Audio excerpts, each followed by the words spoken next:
திருச்சிற்றம்பலம் நமச்சிவாய வாழ்க, நாதன் தாழ் வாழ்க, இமை பொழுதும் என் நெஞ்சில் நீங்காத தாழ்வாழ்க, கோகலி ஆண்ட குருவனிதன் தாழ்வாழ்க, ஆகமமாகி நின்று அன்னிப்பாள் தாழ்வாழ்க. இது சிவபலம் மாதிரி. டேய், இது சிவபுராணம்டா. இத கேட்கவே அமிர்தமா இருக்கும். எனக்கு ஃபுல் பாட்டு தெரியும். இதை என் அம்மா சொல்லி கொடுத்தாங்க. என் அம்மாலனா எனக்கு இது தெரிஞ்சிருக்காது. கோகலி ஆண்ட குருமனிதன் தாழ்வாழ்க, ஆகமமாகி நின்று அன்னிப்பான் தாழ்வாழ்க. ஓ, உனக்கும் தெரியுமா? இந்த ஊருக்கே தெரியும்டா. இது ஒன்றும் எங்க அம்மா சொல்லி கொடுக்கல. ஜோதி டிவி ஆன் பண்ணா காலையில 6:30 மணிக்கு போடுறான். அதை கேட்டு எல்லாரும் கத்துக்கலாம். ஓ, நீ அப்படி வரியா? அம்மா அப்பா இல்லாம ஒண்ணுமே இல்லடா.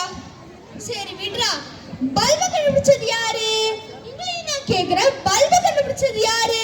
Thomas Alva Edison. கரெக்ட். நம்ம எடிசன் ஐயா தான் கண்டுபிடிச்சாரு. ஆனா அவர் ஸ்கூல் படிக்கிற காலத்துல அவர் ஸ்கூல்ல இருந்து ஒரு லெட்டர் வந்துச்சு. அந்த கதை உனக்கு தெரியும்ல. அந்த லெட்டர்ல எடிசன் ஐயா ஒன்னதுக்கும் லாய்க்கிலன்னு போட்டுருந்துச்சு.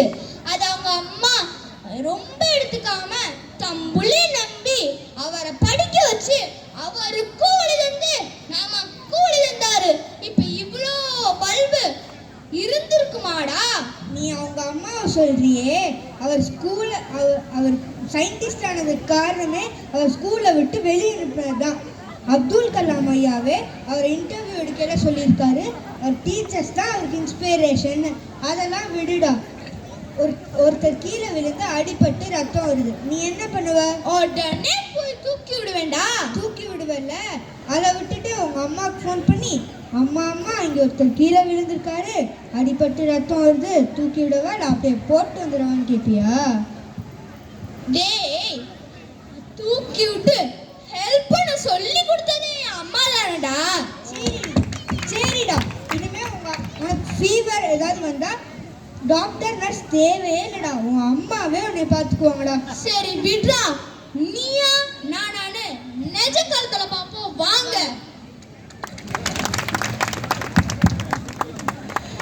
ஒரு மணிக்கு ஒரு மணி எதிர் ஒலி.